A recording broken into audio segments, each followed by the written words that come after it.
not here to fight against one another, but we are here to fight for life and peace.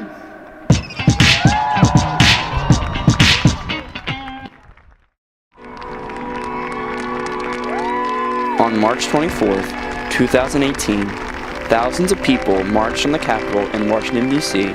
for the March for Our Lives, a protest organized by the survivors of the mass shooting at Marjory Stoneman Douglas High School in Parkland, Florida. Our magazine took to the streets for a first-hand account of the event.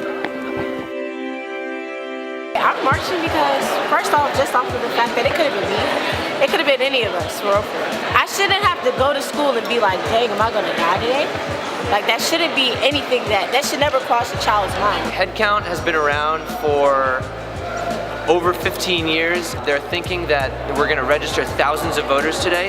They've already registered 470,000 voters in their history, but they're thinking that there will be thousands just today and that this will be the biggest voter initiative in American history.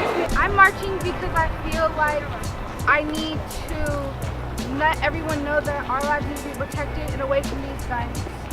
I'm marching because I need to let people know that the youth needs to live. We don't need to carry guns, so. And I'd rather nourish the mind rather than carry a gun. Get these radical Republicans to accept the money from NRA, get them out of the Congress. That's the only way to change the law. Marching is not enough.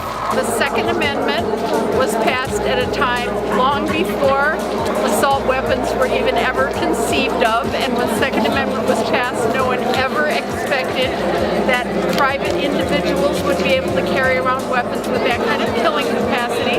So it's absolutely ridiculous that the Second Amendment is used to justify the sale and distribution of assault weapons. I demand change. Enough is enough. We can't see more of these mass shootings.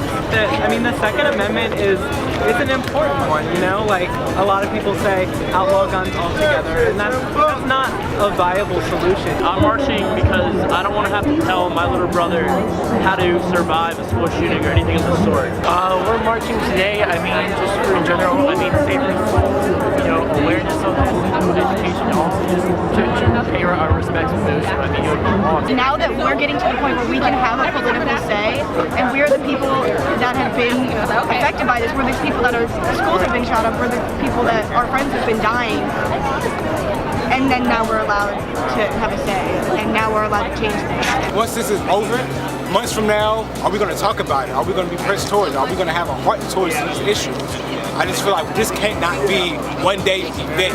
We have to make issues aware at all times. So I just love the fact that this is a beautiful outcome, but I would love it even more if 2 months down the line that we're still marching, whether it's on the streets, whether it's in the schools, or just in our hearts in general, marching for what's right, marching for our students, because I feel as though we need to protect what's ours. Look to your left, look to your right. Brothers and sisters is what I see. Together, we unite to make a whole. No one understood the extent of what had happened. No one could believe that there were bodies in that building waiting to be identified for over a day. No one knew that the people who were missing had stopped breathing long before any of us had even known that a code red had been called.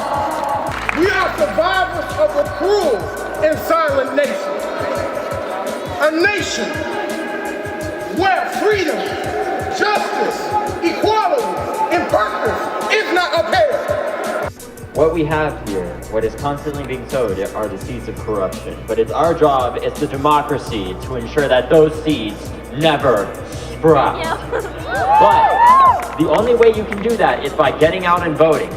If not for me, for everybody else on this stage, and every single American child out there, vote for us, vote for our future, and help us fight for our lives.